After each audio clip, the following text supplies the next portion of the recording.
Welcome everyone to Assembly Bethesda On Air.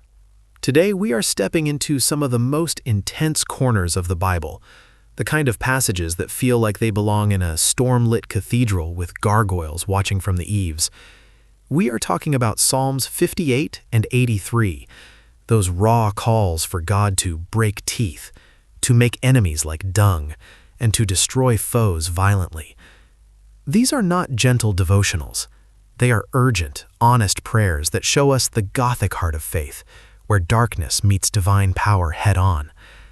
I'm going to walk through both Psalms with you, verse by verse, keeping things straightforward and real. No fancy theology lectures, just the kind of conversation you might have in the quiet hours when the weight of the world feels heavy. We'll see how these words paint pictures of justice that feel almost cinematic in their intensity, and how they still point us toward hope in the middle of it all. Let us start with Psalm 58. Listen to how it opens. Do you rulers indeed speak justly? Do you judge people with equity? No. In your heart you devise injustice, and your hands mete out violence on the earth. Even from birth the wicked go astray. From the womb they are wayward, spreading lies. Their venom is like the venom of a snake, like that of a cobra that has stopped its ears, that will not heed the tune of the charmer, however skillful the enchanter may be.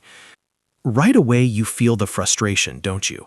The powerful are supposed to protect, yet they crush instead. They're sneaky from the start, like venom that can't be charmed away. This truly sets the stage for the big ask that's about to come, highlighting the deep-seated corruption. Here it comes. Break the teeth in their mouths, O God. Lord, tear out the fangs of those lions. Let them vanish like water that flows away. When they draw the bow, let their arrows fall short. May they be like a slug that melts away as it moves along, like a stillborn child that never sees the sun. Before your pots can feel the heat of the thorns, whether they be green or dry, the wicked will be swept away. The righteous will be glad when they are avenged, when they dip their feet in the blood of the wicked. Then people will say, surely the righteous still are rewarded. Surely there is a God who judges the earth. Take a moment with that imagery. Break the teeth, tear out the fangs. It's like watching a predator lose its only weapon in one sudden move. No more harm, no more terror. The wicked become like water slipping down a drain, useless arrows dropping before they can fly. A slug melting on the sidewalk, a child that never sees daylight. It is harsh, it is vivid, and it feels Gothic because it does not shy away from the messiness of evil being dismantled. Then the pots and the thorns, that quick reference to a fire that burns out before it even starts. The wicked are swept away before they can do more damage, and the righteous get to see it. They dip their feet in the blood, not because they love violence, but because justice has finally arrived. The closing line seals it. People will know there is a God who judges the earth. In the Gothic lens we love here at Assembly Bethesda, this is the storm that clears the graveyard so new life can grow. Let's linger on a few key pictures a little longer because they carry so much weight. The teeth and fangs represent power used for harm. When God breaks them, he's removing the ability to bite, to poison, to tear apart lives. Now let us move into Psalm 83. This one feels bigger, like an entire battlefield under a black sky. O God, do not remain silent. Do not turn a deaf ear. Do not stand aloof, O God. See how your enemies growl, how your foes rear their heads. With cunning they conspire against your people. They plot against those you cherish. Come, they say, let us destroy them as a nation, so that Israel's name is remembered no more. With one mind they plot together. They form an alliance against you. The tents of Edom and the Ishmaelites, of Moab and the Hagrites, Byblos, Ammon, and Amalek, Philistia with the people of Tyre. Even Assyria has joined them to reinforce Lot's descendants.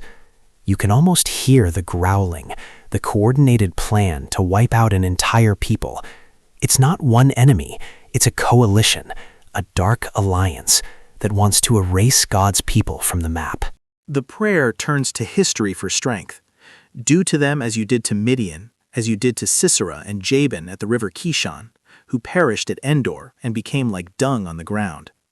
Make their nobles like Oreb and Zeb, all their princes like Zebah and Zalmunna, who said, "Let us take possession of the pasture lands of God." Make them like tumbleweed, my God, like chaff before the wind.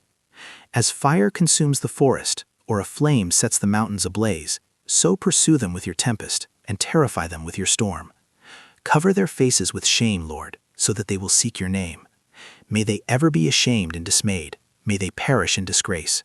Let them know that you, whose name is the Lord, that you alone are the Most High over all the earth. There it is again, that dung on the ground.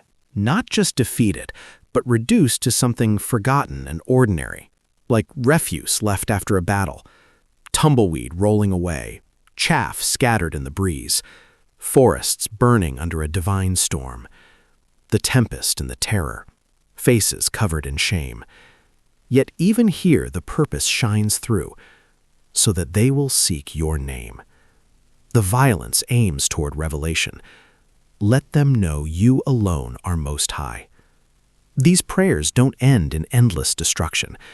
They end with God's name being honored across the earth. When you hold these two psalms side by side, you see a pattern that feels deeply Gothic. Psalm 58 zooms in on the personal level, the rulers with their fangs and venom. Psalm 83 pulls back to the national scale, the growling alliance. Both use the same kind of stark pictures, from broken teeth to scattered foes, like language for a dark stained glass window.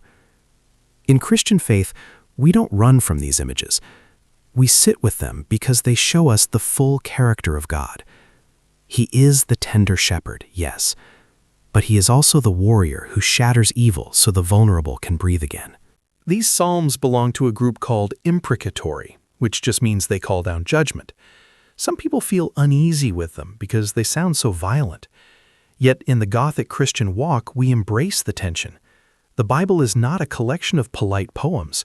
It is a record of real pain, real evil, and a real God who steps into the fight. Jesus himself quoted the Psalms and lived out their deeper meaning.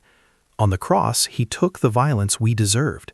He let the fangs of death close around him, only to shatter them from the inside on the third day.